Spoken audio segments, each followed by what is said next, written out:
Sometimes we have to sleep to wake up. And sometimes a conversation about sleep can go into so many different interlinked aspects of coherence and meditation and the body's need for rest, the kind of dreams that we can have, the way that we can de stress ourselves. And this is the conversation that I had today with Carlos Zambrano Bowen. I think you will love this conversation, and I invite you to listen to it and to please share your messages, your inspiration, and what did it inspire you to do? What does it help you? Do you have questions about sleep? Do you have your own ideas? I would love you to know, and I would love you to tell us about it and to share it in this podcast wherever you're watching or listening to it. Thank you so much.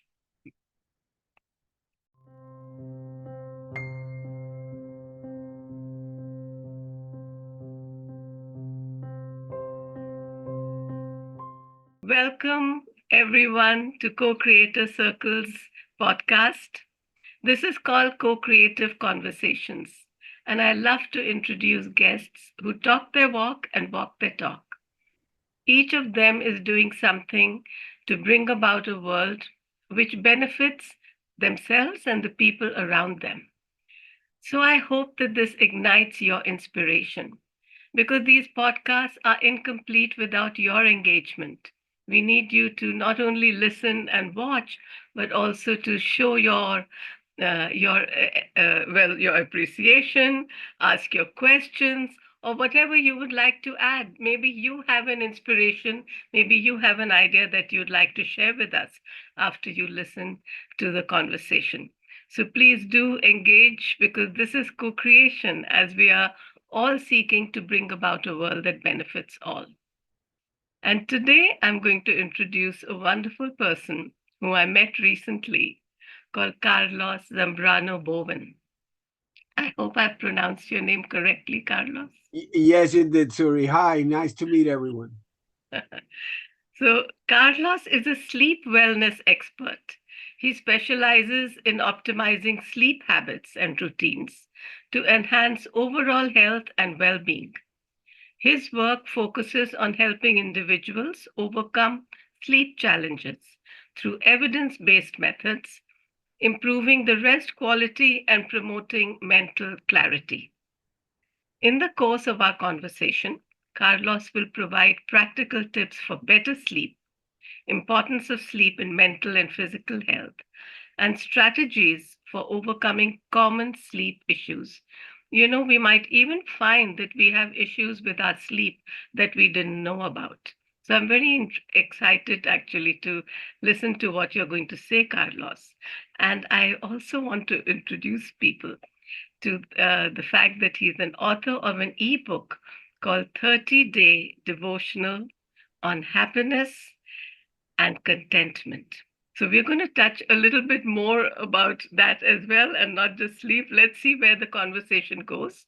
And for those who are interested in knowing more about him, please do follow him on social media at Carlos Zambrano Bowen.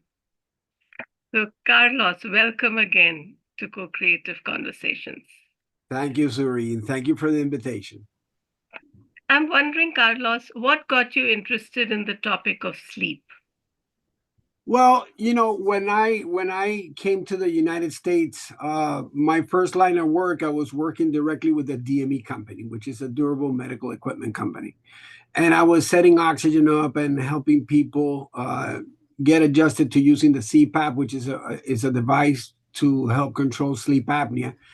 And I got invited to a sleep center to see how the process was and how does the patient get to a point that they were getting sent a CPAP home. And it struck a chord with me. Sleep is a very fundamental part of our lives. Everybody needs to sleep, and I got fascinated by the way that these persons that I was learning from, these technologists, that they were putting wires on people's head and they could see on the screen how they were sleeping and the sleep stages and everything. So I got involved in it and I started working at a sleep center. And then I got my credentials and I then went through the whole path of the education. And what intrigued me is how it impacts nearly every aspect of somebody's well-being. It impacts the physical health, it impacts the clarity, it impacts the emotions, and the science of sleep shows us how to restore our bodies, and it helps us consolidate memories. It helps us process emotions. We learn better. And the negative aspect of having sleep deprivation can produce a very serious kind of illness problems that sometimes we're not aware of it. Things like people just having issues trying to lose weight that they can't because they're not sleeping properly. And that's what got me into it now.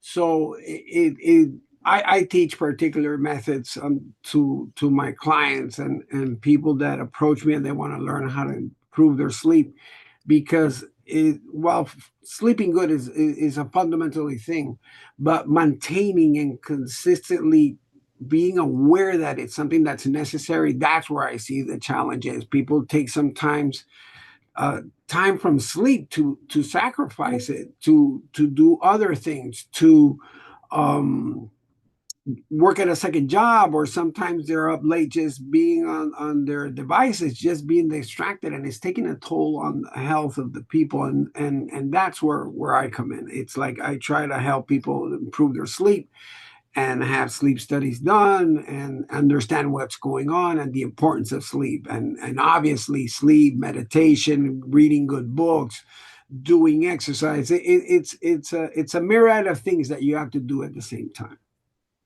That's very interesting, what you said, Carlos, about people getting distracted. Because I remember I used to find myself fighting sleep, not wanting to sleep, because it's going to take away from something interesting that I would rather do.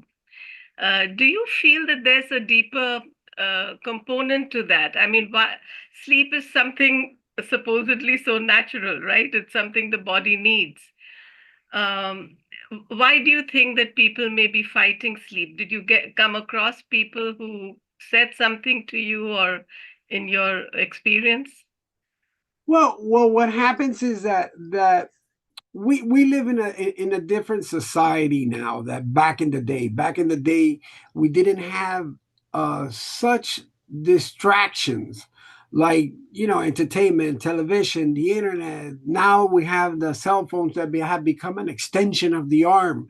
So what happens is that before you would like go to sleep at a certain time, and to give you an example, back in the day, there was maybe in the household there was maybe only one television, and that television was in the living room. So all the family was sitting in the living room and they were watching TV, and that was the only TV that was available. And the other thing is that there was not a lot of broadcasting. There were only maybe two or three or four channels available, and by midnight everybody was, there's no more TV to watch. So then you had other things that maybe the people were like studying more and they were reading more and they were playing games with their kids and everything like that. Fast forward, and this is not long ago, we're talking of a span of 20 to 30 years.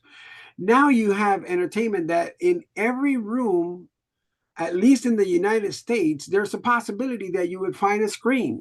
So it could be people watching a show, it could be people watching news, it could be people playing video games, it could be, they're even using it as like things to like meditate and to watch videos to calm themselves down. And what happens is that instead of calming them, it creates an anxiety.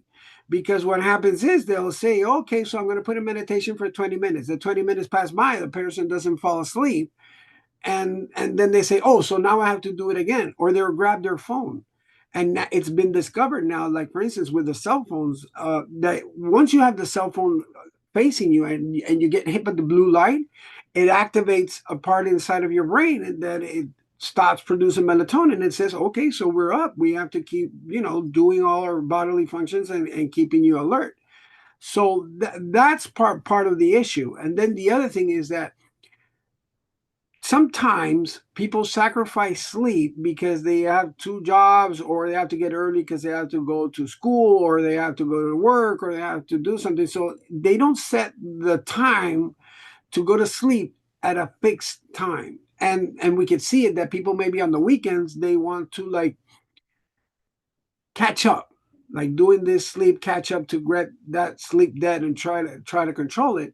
When what you have to try to do is have a set schedule, like go to bed early, wake up early in the morning. And then what happens is that there are then other techniques that you can do, and you're more aware of that maybe than I am, which is when you have to do certain breath exercises, meditation exercises, grounding yourself, exposing yourself to light, so your circadian cycle just starts falling in.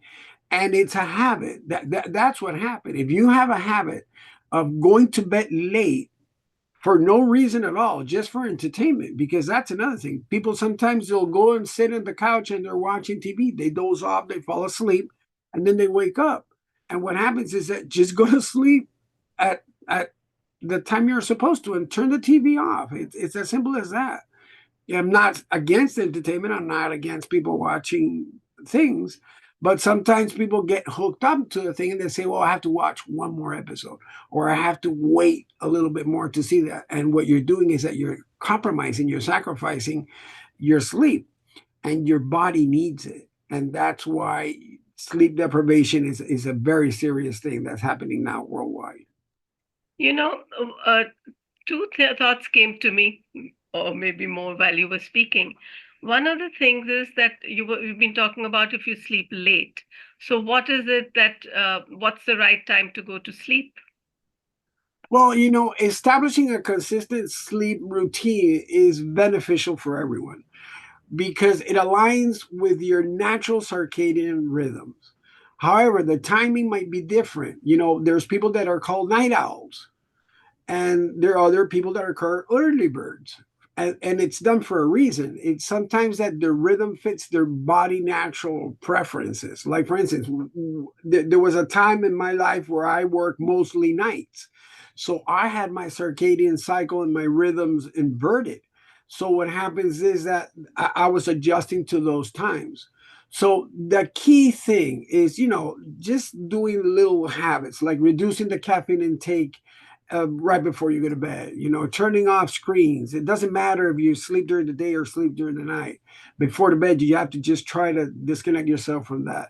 And try to engage in relaxing activities like reading or taking a warm bath, um, um, listening to classical music or things that have a frequency. Like, for instance, I use a lot a frequency of 432 hertz, and that's the frequency I use because it induces certain wave activity in your brain that relaxes you and soothes you, and then you're able to fall asleep faster. But there's not a really set time. It depends on what you do. But there's people, like, for instance, they'll go around. The typical example: children when they go to school, they go to bed a little bit late because they're doing their homework, they're doing their chores, they're doing their things, and then they wake up early in the morning because they have to get prepped before they go to school and everything. And then it comes the weekend, and what they'll do is that they'll just try to go to bed a little bit later because now they're socializing on a bunch of things, and then they'll wake up later. So what happens is that what you have to try to be is consistent. You have to try to do this sleeping habit the same way every day of the week. And that's what's important. So you would notice, like for instance, Buddhist monks, they wake up very early in the morning. Do they want to wake up early in the morning? Well, most of them, they already make the habit of it, but they wake up early in the morning and they do their meditations, they do the breathing exercises, they do everything just before they hit breakfast. And one of the things that they try to do is get hit by sunlight. And there are studies that have been done that routine translates into better health. And that's a key thing. So, but there's not really a set time. It's what works for you the best, but you have to try to be consistent. Like, try to keep it throughout the entire week, the whole month, the entire year. Doesn't mean that maybe you have a special event and you go a little bit later, or you have a trip or something you want to do and you wake up earlier in the morning. But try to create a consistent pattern. So, consistency is key from what you're saying. It's correct. I'm just wondering, in those days when you had to flip it around and sleep in the day and work at night, Did you find any change in your body or in your mood or anything like that?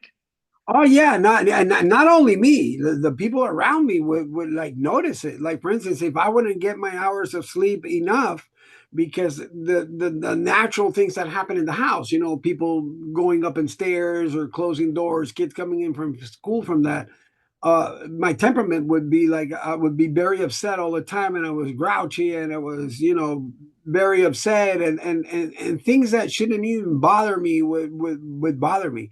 Then the other thing is that I did something that is a huge mistake, and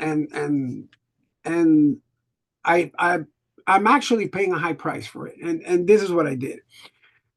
I would try to stay up when I was my last day at work. I would try to stay up the most I could, so then I would like fall into the cycle of sleeping like a normal person again during the night. And I did this for consistently more than 15 years, and I messed up my body. I became diabetic. I had a poor diet. I poor eating habits. I wasn't like meditating. I wasn't taking care of myself, and my body took a toll. I got to gain weight and become extremely obese. And it wasn't up to recently when I shifted my whole schedule and I was able now to transition into the day shifts and work during the day, that I was able to take that in control. So now I have my sleep schedule correct. I have my diet correct. I have my time for education. I have my time for meditation. I got my time for my meals. So now I have my set schedule. And now what happens is that my diabetes is under control, so I'm on my path to like be diabetic free. I've been able to lose weight. I've been able to put in my steps every day. I've been able to like focus now on other stuff that before I just couldn't do it. And I was playing with my sleep, and it took a toll on me, and it was very serious. And what happens is that it all happens with a little small change. It's when you take a decision, when you decide that I don't need a sleeping pill, I don't need a pill to take care of any possible things.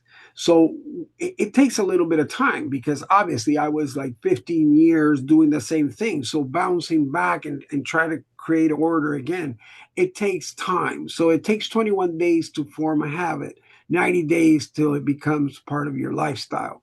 So that's the key, like you said at the beginning, keeping consistent patterns, so consistent habits, the foods you eat. Like that was a game changer for me. I lost almost 80 pounds, and I did it by changing my meals.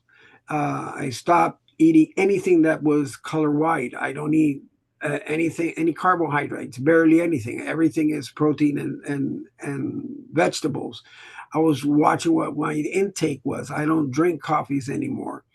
So it was a whole homework that you have to do. It takes time. It doesn't take a toll. It takes a toll on you if you don't do it. But those are the habits. So, like for instance, the big one is sometimes energy drinks and caffeinated drinks. So there's a difference between having chamomile teas and hot herbs and these kind of things, and not coffee, because those are stimulants. So they're two different things.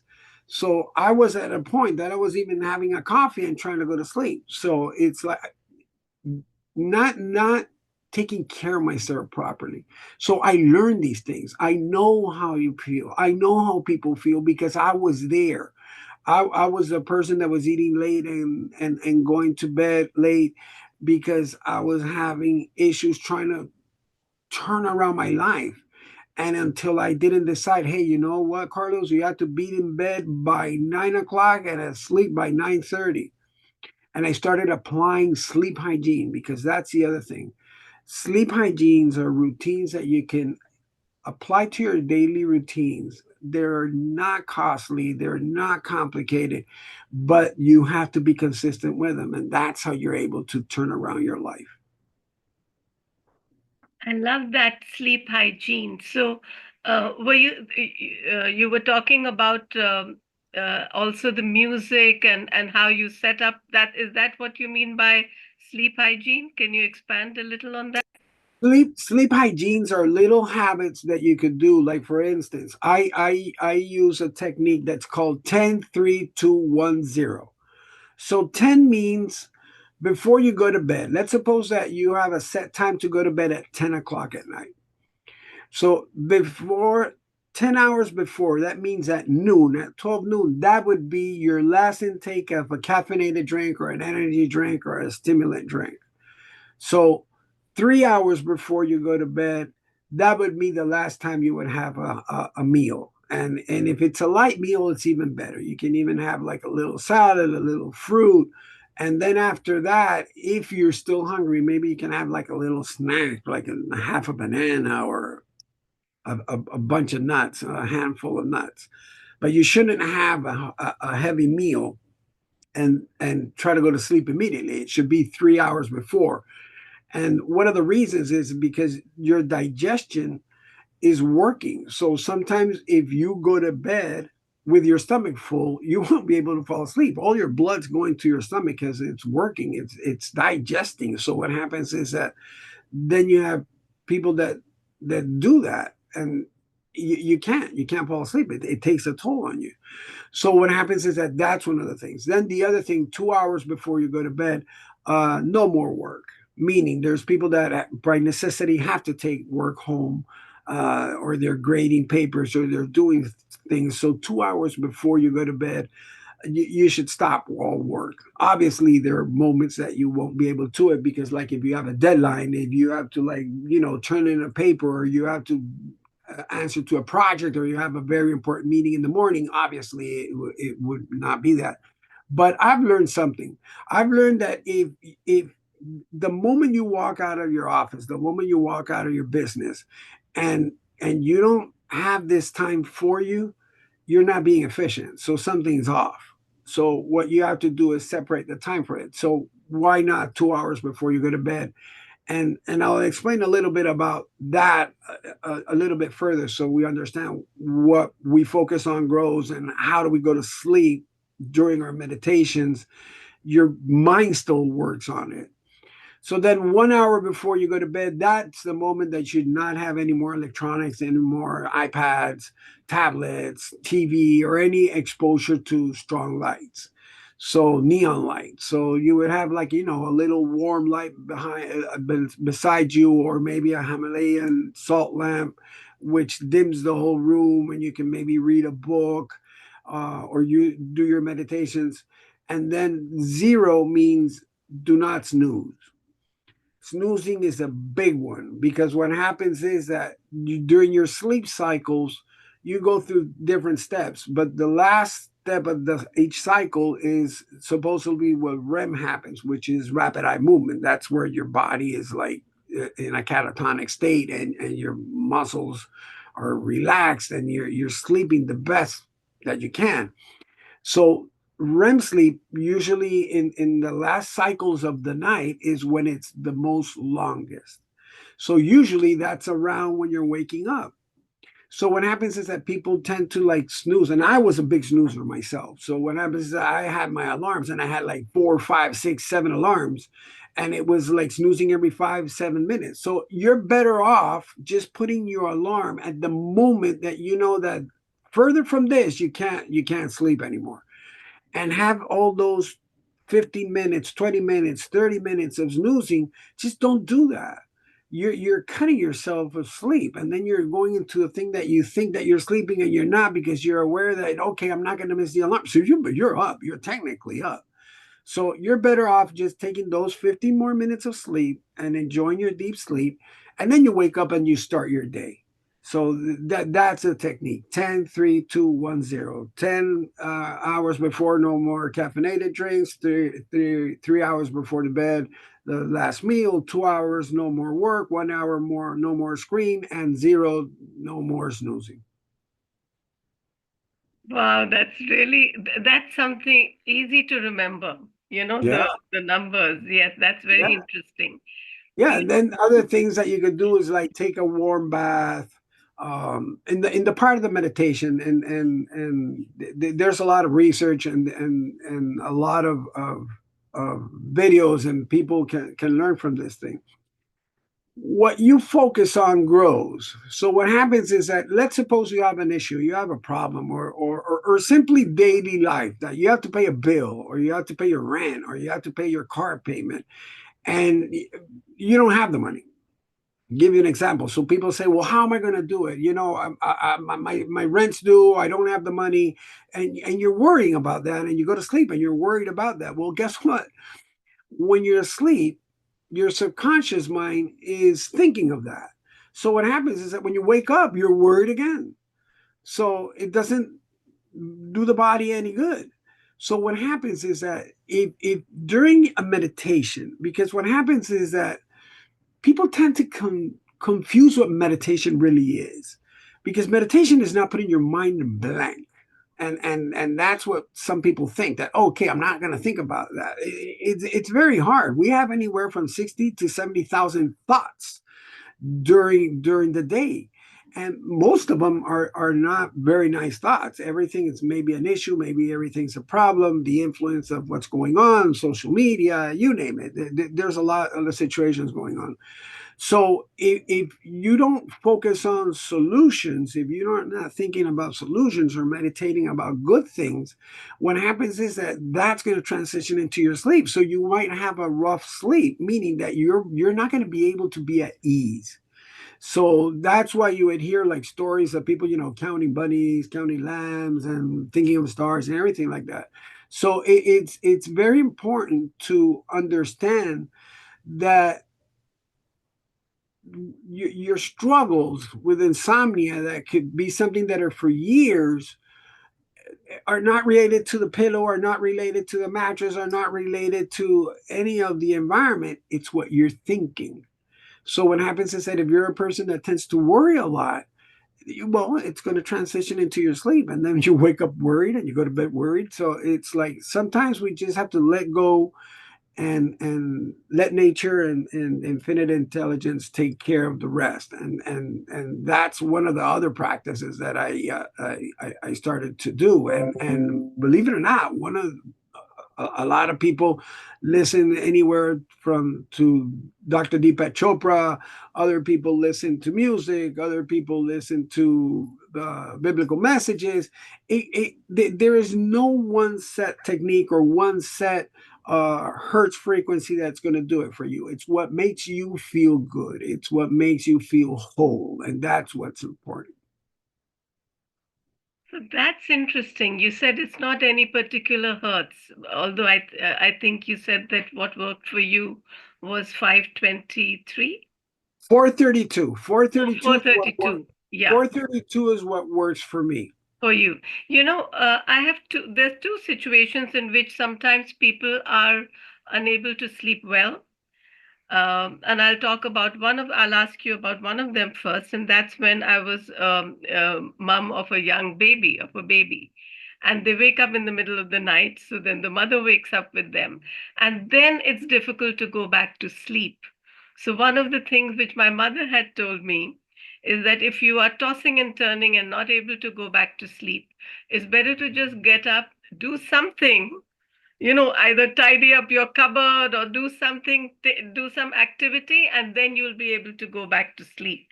It worked for me, but I'm wondering whether you have a suggestion about what a mother can do when a little baby wakes her up, maybe once or several times during the night.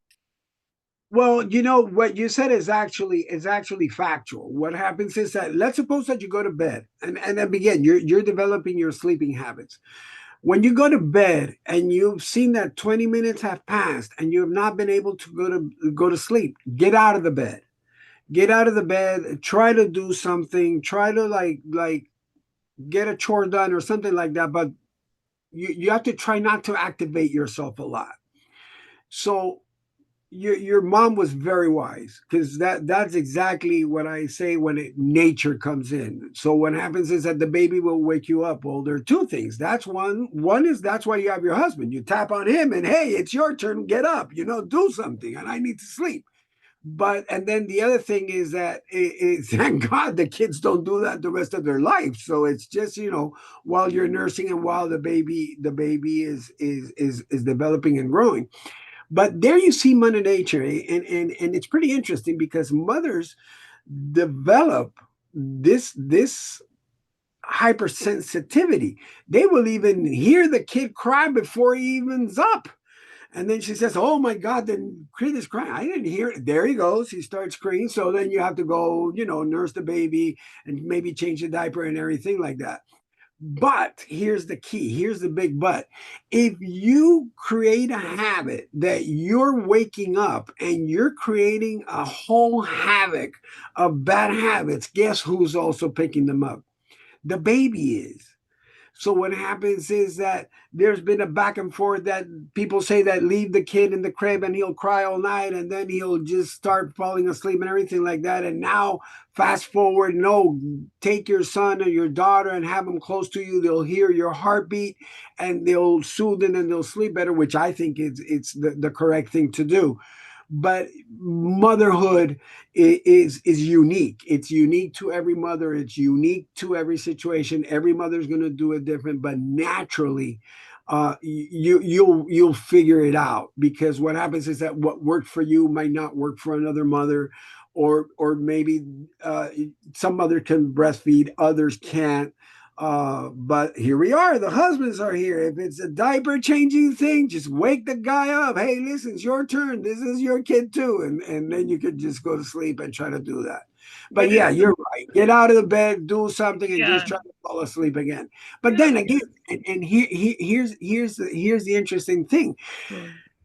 You wake up and you say, okay, I can't sleep anymore, so I'm gonna do something that's going to distract you, do something that's going to induce sleep, because now if you grab your books and you start working again, or you start studying again, or you start worrying again, you're going to be fully awake. And try to stay off the screens. People will say, no, but I can't sleep without the TV on. I've seen this for years.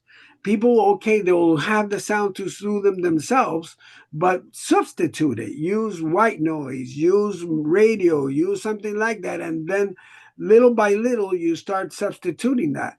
There going to be people that are going to sleep with noise, and there are going to be people that were able to sleep under a stressful environment. Yes, there is going to be. You can't ask a person that's used to sleeping in a high activity city or town to sleep like somebody that's in a farm or somebody that's in the forest. The sounds are different, the hertz are different. So it's base to base. There's no such thing as one fix fits all. It just doesn't happen. Now, are we all kind of the same? Yes. Everybody needs at least 7 to 9 hours of sleep. Babies obviously need a little bit more. They would need 11, 10, 12 hours.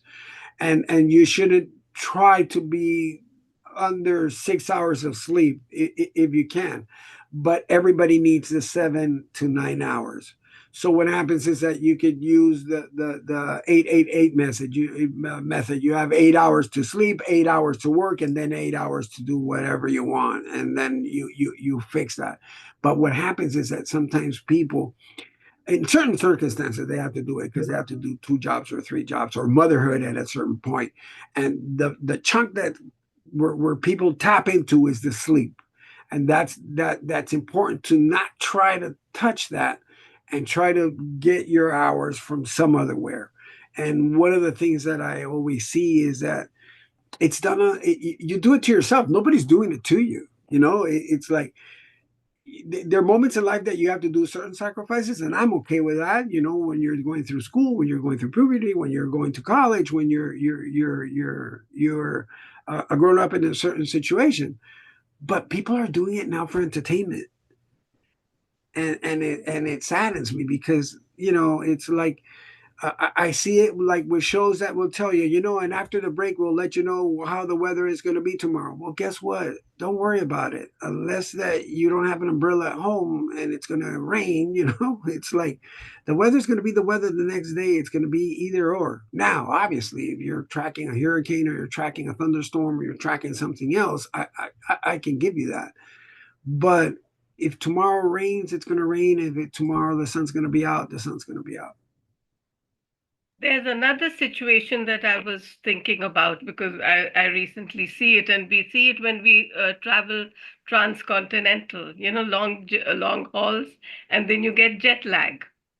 And so Yes. your entire sleep cycle is disturbed. And it's interesting because I was just speaking to a friend, and she said, I slept all the way in the plane, but still, when she came back, her cycle is disturbed and she's not able to sleep properly. So, do you have suggestions for that? For that, one of the things that people need to do is called grounding and exposing themselves to light. Because what happens is that, and it doesn't happen immediately. It's a jet lag takes a couple of days to like sink into what the new habit is. But it also depends because there's some people, like for instance pilots and stewardess and people that are traveling for business constantly, they have to struggle with that. So that's where doctors will give them certain medications, and they'll help them with that. But the same pattern is the same thing. You try to avoid screen light, high screen devices. Try not to eat heavily. And try to expose yourself to sunlight, because when you get hit by sunlight, your circadian rhythm starts to sync. So what happens is that melatonin gets produced at night. It's a hormone that works with darkness. And that's another thing that's pretty interesting. And I encourage everybody to go see your doctor, because sometimes we tend to like, oh, we go over the counter and we grab a sleep medication or a sleep aid or something like that. And it's not going to work. And the reason it's not going to work because you have other issues health wise going on, and you need a help from a doctor to help you with that, and they'll guide you through the whole process. But the big one is people that are taking out of the counter medications thinking that that's going to help them. And so they'll take a dose, like an example, any melatonin. And what happens is that, okay, so I'll take the melatonin and I'll keep watching my screen and I'll have the light on and I'll have the big screen on. It won't work because they work with darkness. They need cool temperatures. Your body needs a certain environment to be able to fall asleep. That's why you see that there are certain techniques to keep people awake. They have them with bright lights and they have them in light rooms, and we've seen that in research where they sleep deprived people, and what happens is that cognitively they're not functioning properly. So with jet lag, it's something that your body is going to adjust to the new time zone, and then it takes time. So expose yourself to sunlight, try to bounce back to your routine, and then hopefully you're not moving back and forth, because then you need another type of help at that point, because and that's part of your living. And you would see it like with people that work on different jobs, like pilots and captains and people that move in the industry of transportation. You see that a lot because they go through the time zones. You know, you had also mentioned earlier about drinking something like chamomile tea, which can help you to be calmer and sleep. And I know that sometimes people also use alcohol. Uh, what is your feeling about that? Well, I don't drink. That's one. So what happens is that alcohol is a big one, and what happens is that it might induce sleep faster, but it also wakes you up faster. So what happens is that people have high intakes of alcohol. They get dehydrated, so then they have to get up, they have to pee, they have to drink more water, and everything like that. And there's people that use it so they can fall asleep. They'll have a glass of wine, two glasses of wine, and what happens is that it's everybody's choice. There's people that do it. I don't recommend it as a sleep aid, because what happens is that one glass can turn into two and can turn into three, and then when you come and see it, you're making a habit of it, and your body doesn't handle alcohol very good, in the sense that you start doing other things in your body, because your body is now protecting itself to get rid of the alcohol that it has in its system. So what happens is that, and besides that, costly, it's extremely costly to do that. But I don't recommend it, even though that there's people that need it, and if that's the case, again, visit your doctor, talk to your doctor. He's the person, the adequate person that can help you with that. Because sometimes you would think, oh, okay, I only need these 2 or 3 shots to go to sleep. And then what happens is that when you wake up in the morning, you also need 2 or 3 to get up and start your day. And then during the day, you need a certain amount of alcohol. So now you have another issue in your hands. And that's why you need specialists that can help you with that. But I heavily don't recommend alcohol to induce sleep. I'm switching gears here a little and just letting the listeners in on how we met. Carlos, for me, the most interesting thing is that when we met, each of us felt that ostensibly we met because I was having a sleep study, but actually it was about the meditation that you do regularly. We found things that we felt are congruent with one another. I'd love you to tell a little bit about your meditation practice and what Okay, got you into it. sure. Well, one of the things that got into it is that, again, in my journey, creating now my new habits and taking care of my health, and moving forward with the next chapters of my life. One of the things that I started doing was journaling and waking up at 5:30 in the morning. This is something that I do every day consistently. So what happens is that I start with the meditation. I meditate at 5:30 in the morning, and I use a device that it's promoted by the Heart Math Institute, and it's heart health. It's a device that I cling to my ear, and what happens is that I meditate, and I'm trying to like get in tone with my breathing through box breathing, and selecting what I'm thinking, the thoughts that come to mind, and how I'm able to push those away and focus on something. So I try to focus a lot of my breathing. I focus on my heart. Like I breathe in.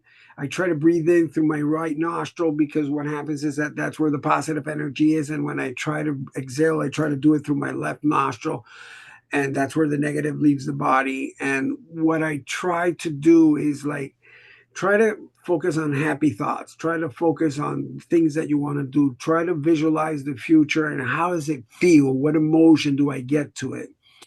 And with this device that I put in my ear, I can also measure the pattern and I could see it. So I start creating coherence, because that's where the key thing is. And it's not a long meditation. It's a meditation of 7, 8 minutes in the morning.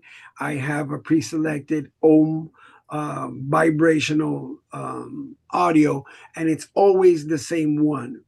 So after I do that, then I'll just go now into another video or audio. I download them from YouTube a lot, but I have ones that are like 11 hours, 12 hours. So I use the same one, for a couple of weeks.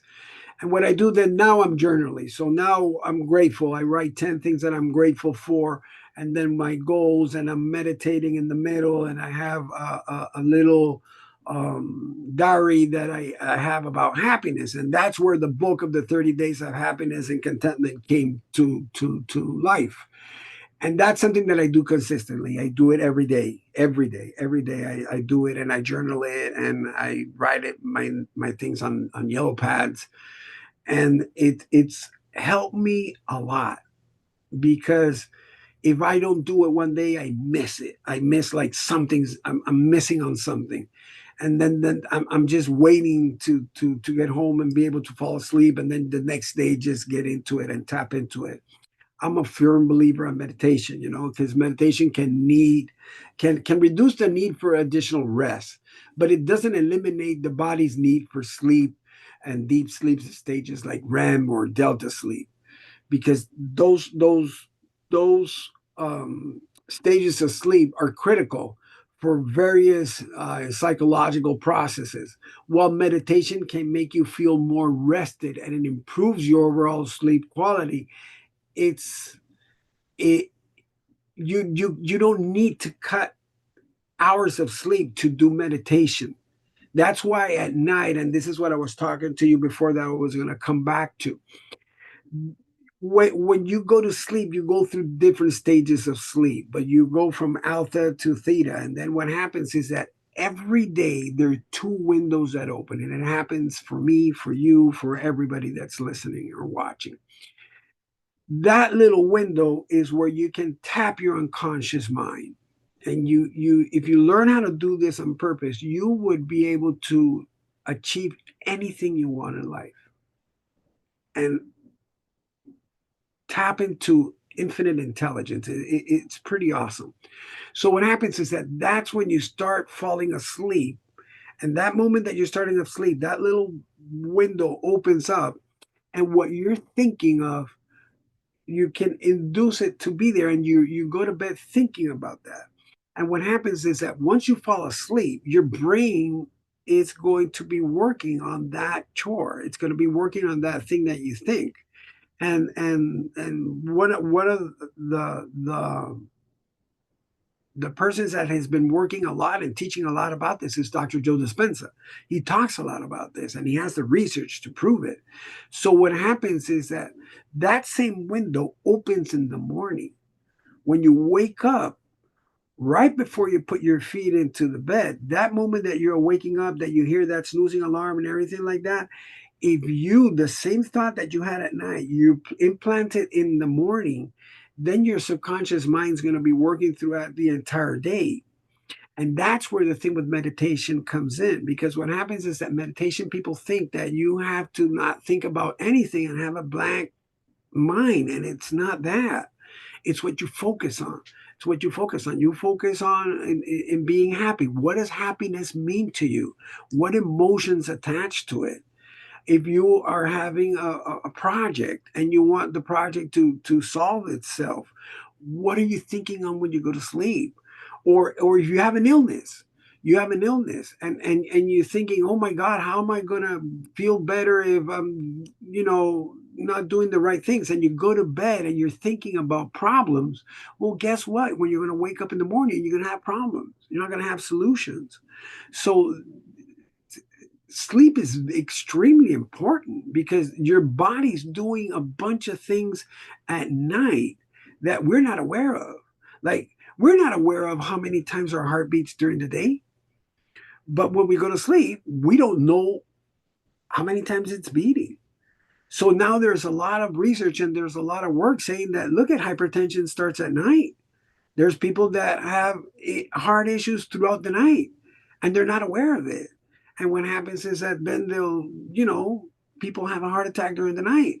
They don't know why. And the whole reason is you should have gone to your doctor. Hypertension's telling you that something's going on. Sleep apnea is something that is becoming very common. And what happens is that it goes untreated. People don't know if they have it or they don't have it. And just visiting your doctor, I always say this, just go to your doctor and talk about your sleep. We go to the doctor, we don't talk about sleep, and just talk to them about it. Sometimes people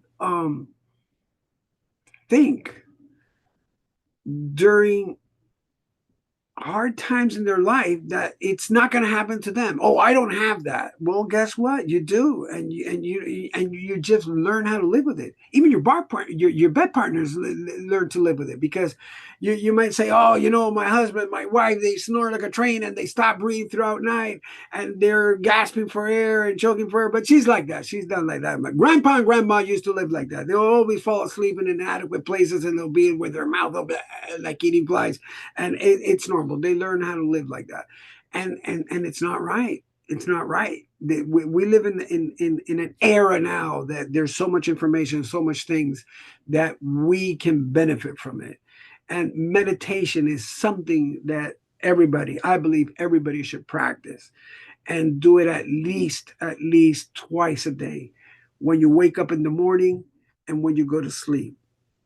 And don't compromise any of your sleep for meditation. The reason I wake up at that time in the morning is because I'll have a clear mind starting my day. I'm able to focus more and I start my day in a positive note. If you're grateful in the morning, and you write it down in your gratitude. I'm grateful for the life I have. I'm grateful for the food I have. I'm grateful for the family I have. I'm grateful for being alive, just being alive. You're grateful for that. What a great note to start your day. And if you can start your day with good vibrations, positive vibrations, instead of turning on the news, instead of like focusing on problems, and oh, it's going to be a rough day. Well, guess what? If you wake up in the morning and in that little window you say, oh, today is going to be a horrible day, I have to go to work and it's terrible and everything like that. Well, guess what? There's a lot of people that don't have a job. There's a lot of people that can't work. There's maybe people that are going through a hard time and a hard issue, and they can't make end meets. They don't have an income. You do. That's the blessing. Maybe it's not the amount you want, but at least you have something. Why don't be grateful for that? Why don't start your day with that? Why aren't you grateful for, if you have both of your parents alive? Well, you are in a high percentage of people that have a lot of things to be grateful, because a lot of them only have one parent alive, or maybe they don't even know their parents. There's people that have so much blessings around them and they can't see it. And one of the reasons they can't see it is because they're not able to rest. They're not able to, like, have a good night's sleep, have a good meal during the day. And it doesn't mean that problems are not going to rise. Don't get me wrong. Everybody's going to have a bad day. But what you make out of the bad day, what you think on, what you meditate on, that's what I think it is key. That's why I invite you. I invite you to meditate. And if you don't know how to do it, well, Suri is an expert. She is the one that can guide you through meditations at your beginning stages. She has the foundation, she has the resources, and she has the support group to help you, me, and anybody who needs help in this area, because it's very important. You have to set time to think. Thoughts become things, and what you meditate, what you focus on, grows. So why don't meditate and having a great life, meditate and being happy, meditating and contributing, leaving the world a little better than what you received it. I love what you've just said, because it's so close to a 3-step program that I tell people can transform your vibration, your vibe. And in the morning, it's gratitude. At night, it's the release, just letting go of the things. And sometimes you maybe have to bring them to your attention so that you can let them go rather than suppress them, you know because if Yeah. you suppress them, that's one of the reasons maybe you can't sleep well at night.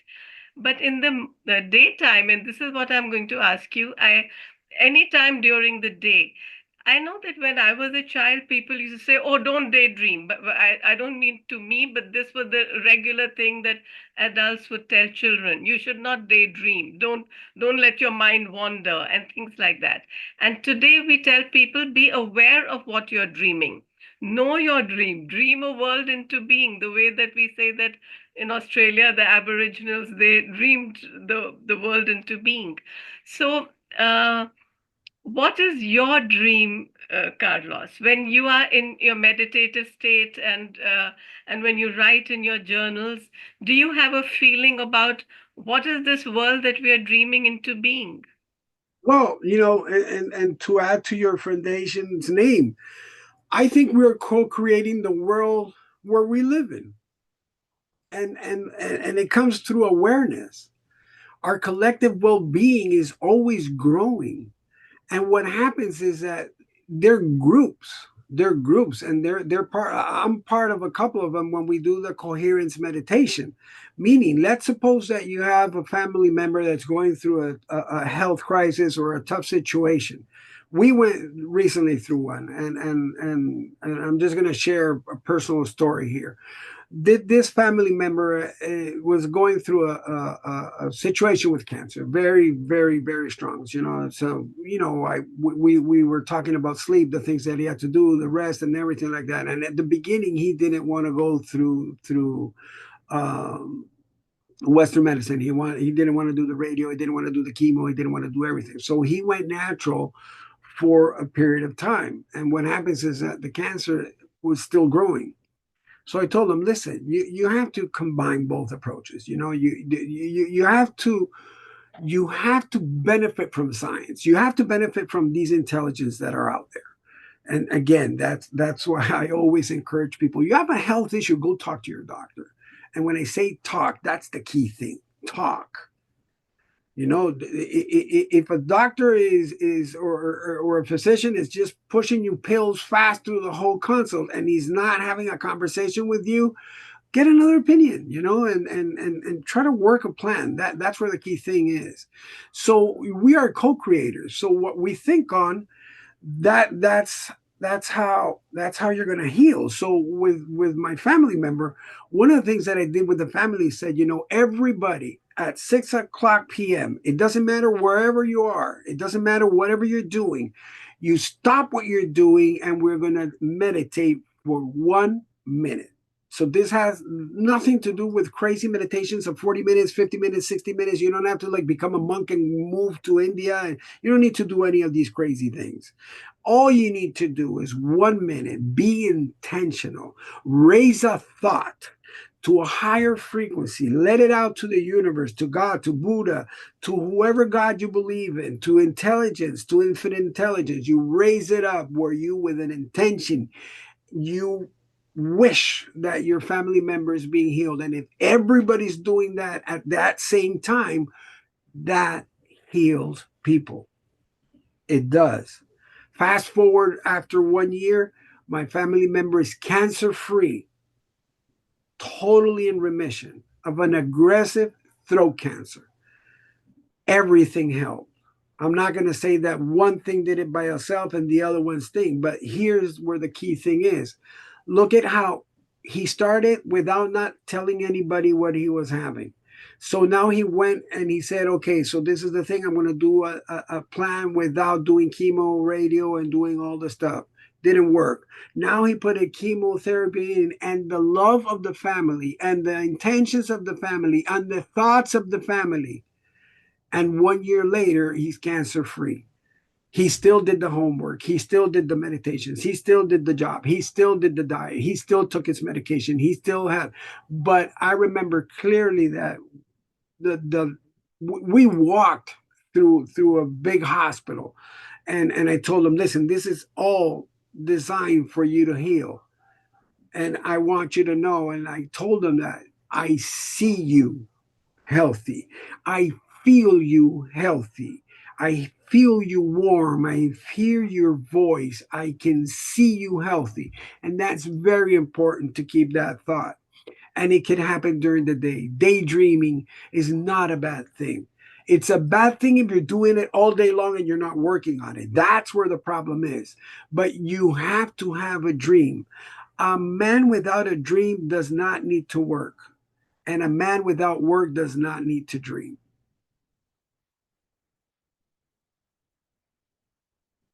That's so wonderful what you just shared, Carlos. I love that. What you said is exactly a co-creation, because many of us who are in what is called the alternative healing methods, and alternative are actually just the ancient ones which have prevailed for time. We feel that, oh, we should not go into the modern medicine, into the Western or like you said, the scientific ways of medicine, the doctors. But actually, we have to use all the things which are available to us, all the tools which are available. And I love the way that you have shown that it actually worked for your family member. Very often people like to hide, and don't share everything that they do. But it's very important for all of us to be very aware of exactly what's happening in the world, all the tools that are available to us. And I think today you have given us very wonderful tools. I love the way that you've given us the tools which are evidence based, even whether they are in a hospital or they are with that beautiful 1 minute of coherent meditation that you all did. And I love that your family members uh, went into it and agreed. I think what worked was when you said even that 1 minute is enough, because 1 minute into two, 1 minute into 10 makes it 10 minutes of that intense meditation and intention. Um, Yeah. What one of the things, sorry to interrupt you, one of the no, things no. Mm, I've been learning recently, and I've been learning this with the works of Dr. Joe Dispenza, is that there's another thing. People think that, okay, so you have to meditate. One of the things when I started meditating, and one of the problems that I had was, I was born and I have a problem with one of my hips. I can't cross my legs and be in the lotus position. It's too painful for me.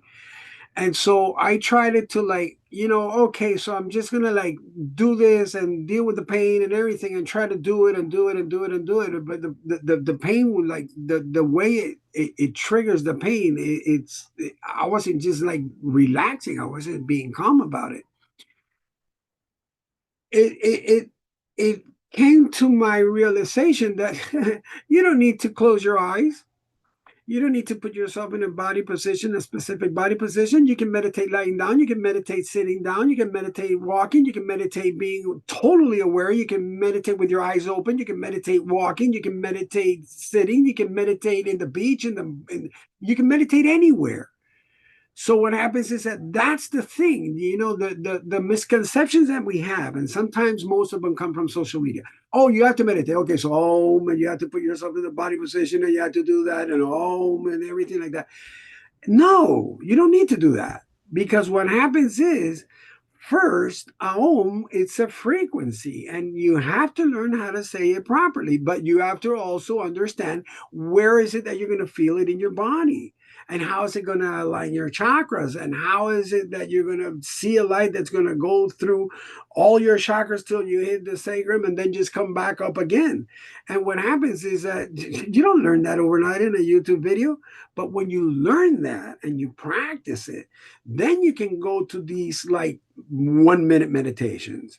Be intentional about something. And if you put it at a certain time, you know, there are things that happen in the world and we don't even know it. And it's because people pray together. People meditate together on an intentional purpose. They're like, you would see it in churches, you would see it in synagogues, you'll see it in groups, you'll see it in meditative uh, scenarios, sanctuaries.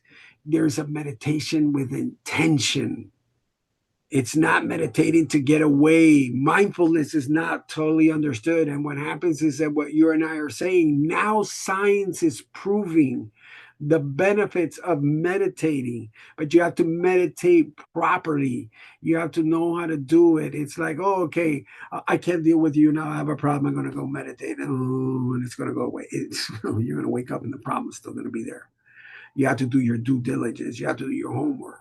But it has to be at the beginning, it has to be guided. It has to be a guided meditation. And it has to be in a calm environment. So it's, is it the solution to all the problems? I won't say it's the solution. It's within the solution. That's what I think it is. I think meditation is a very important thing. And if you're like you're able to, like, not only that, if you learn the mudras, practicing the mudras, they have an impact. And people that are very powerful use them, and we're not aware of them. And they're doing it in front of your face. They're doing it. They're showing it to you.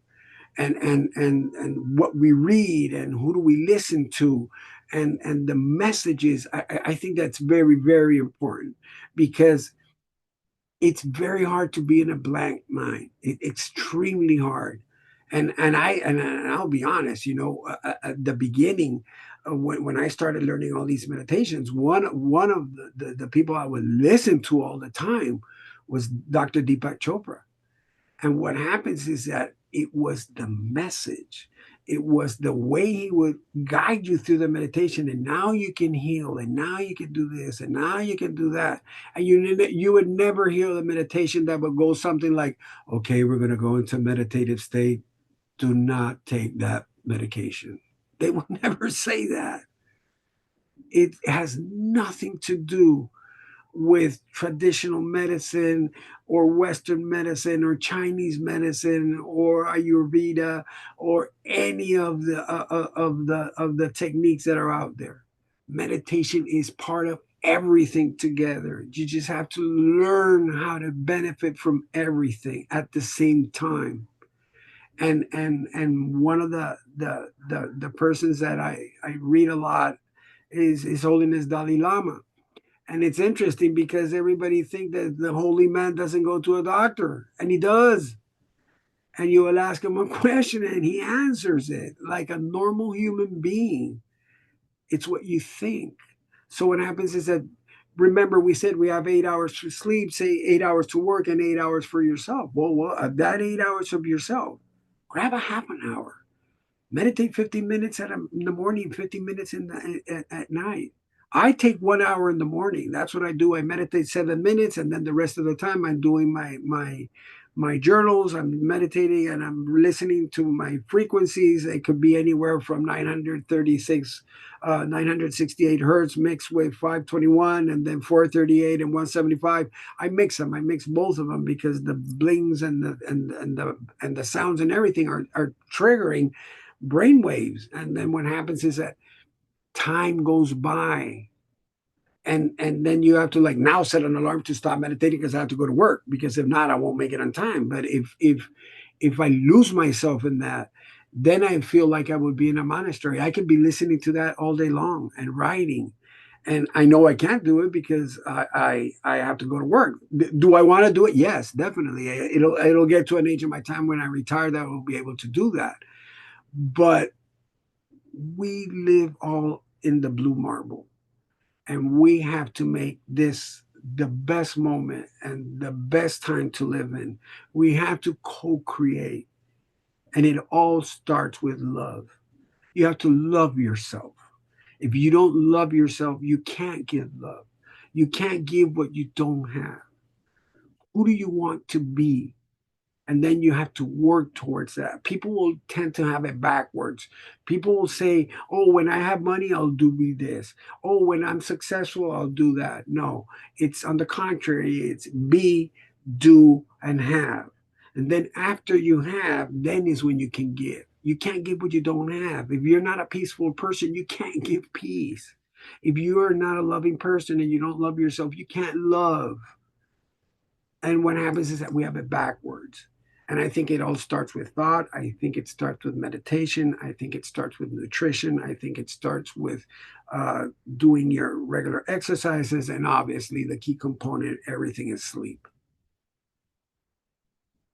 You know, I'm my laughter is delighted laughter, because I was just thinking that look at the paradox that by talking about sleep, you have actually woken us up to all the benefits of not only sleeping but also meditating, and also having a way of thinking and feeling about yourself and life. And just before I let you go, Carlos, a little bit about your book. Did it rise out of your journals, or how did you write your book? It rose out of my journals, but I got in my hand a little project. And what happens is that it was written by a doctor. And what happens is that he talked a lot about happiness. And I was journaling, and I'm creating. I'm working on my legacy, and I believe that there are two legacies. And I learned this from Tom Ziglar, which is his father is Zig Ziglar. You have two legacies in life, and you have one that's the physical legacy that you'll leave behind, which is, your properties, your investments, your money, or your problems, whatever you leave behind. You might leave a lot of debt. Who knows? I don't know. But then there's another legacy, which is the one that you leave in the minds of the generations that are to come behind you. And that's the one that I was focused on. So what happens is that, uh, was I a grumpy person at times? Yes. Was I an unhappy person at times? Yes. And it didn't serve me anything. So what happens is, why would I want to be miserable in a happy planet? So, be happy. That's what I wanted to do. So I started focusing on that. And then, and let me tell you, this is not a thing that I've been at this for 2 years. I've been at this for almost half of my life, more than 30 years. So what happens is that I created this. It's pretty simple. It's pretty short. It's a PDF. It's an easy read. It's a read that it's less than 1 minute. It will give you an example, and it'll give you a prompt to do something. So what happens is that, it just came to be. And then when I saw it, I thought, wow, look at what came out of all these meditations and everything like that. And to get it, it's pretty simple. They can do it through you, or if they want, they just can write direct to me, and they'll just have to send their email, their full name, their email, and just write the word happy on it, on the email, and we'll send it for free on the PDF, and you're welcome to share it and use it. And it's pretty simple, and it's only a thing. There's another thing that I learned to do, and this is from Bob Bodine. He has a book out there that's called Two Chairs, and there are 3 questions that he teaches you to do in the book. And it's a moment that you have in the mornings. Usually they tell you to practice this in the morning, is that you will pull 2 chairs. All right, so I'll just give you one of the questions so that people can go get the book and then uh, learn the whole exercise. And what happens is that, there you go, you do your meditation, you create the ambience for that, and then you just sit there and you ask a question, like, God, um, is this a problem so bigger that I can't handle? And you just sit and you listen, and the whisper is going to come, and it's going to talk to you.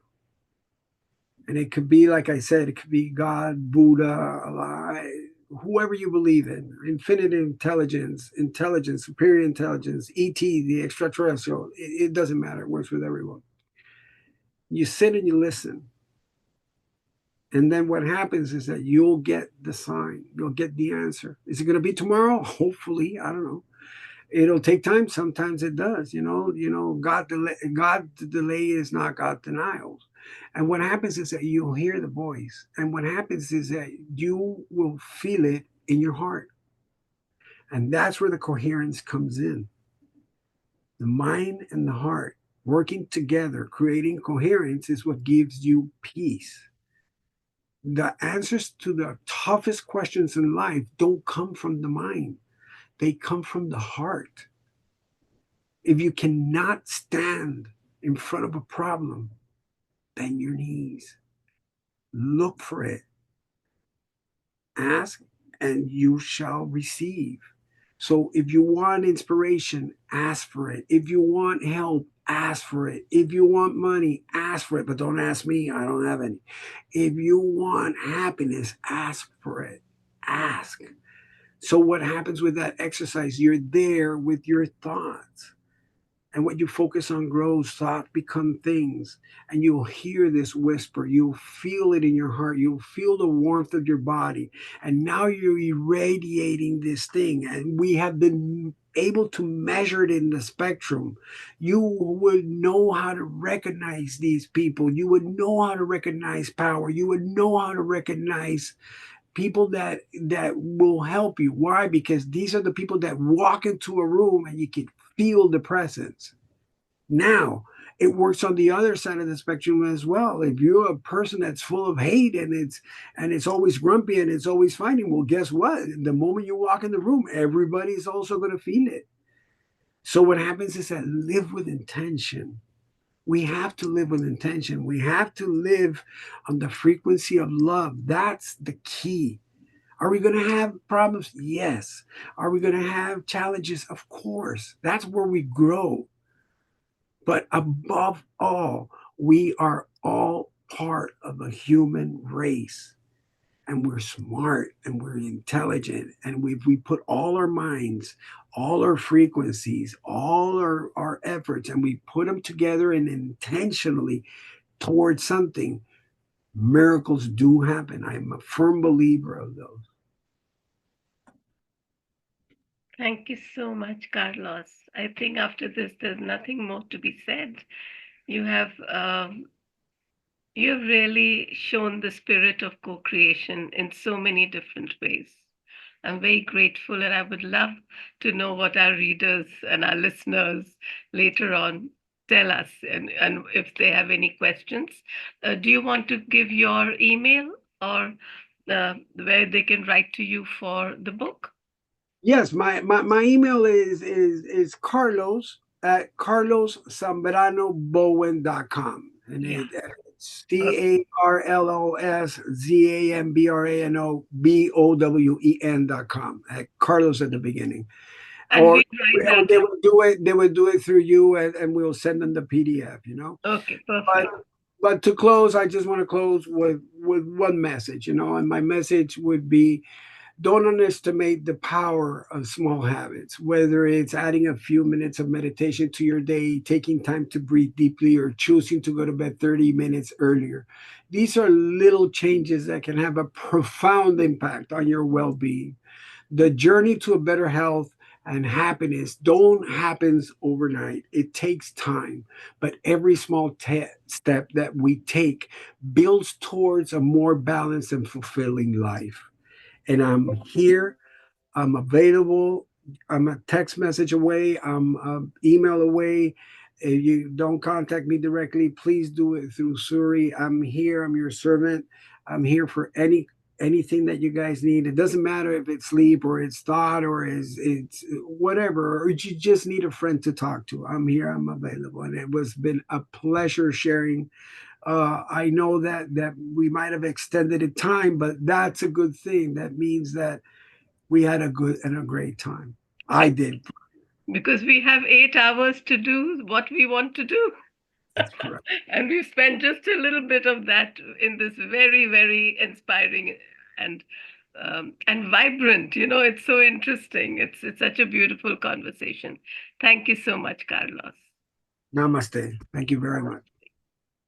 Hi, how are you? My name is Carlos Zambrano Bowen, and I have the pleasure and the honor to be with Suri. Suri is the founder, and she is the one that is the curator for Co-Creator Circle. Today, we're going to be talking about sleep. We're going to talk about meditation, and we're going to share some personal stories. And I would love for you guys to be part of this incredible show. Feel free to invite your friends and family members to also be a part of the conversation. If you have any questions, just go ahead and leave them to Suri at Co-Creator Circle, and she would get back to you guys. It's a pleasure to be with you, and I hope you enjoyed the podcast as much as we did when we recorded. And Suri, thank you very much for the opportunity to reach out to your audience, and it's been an incredible pleasure. Thank you very much.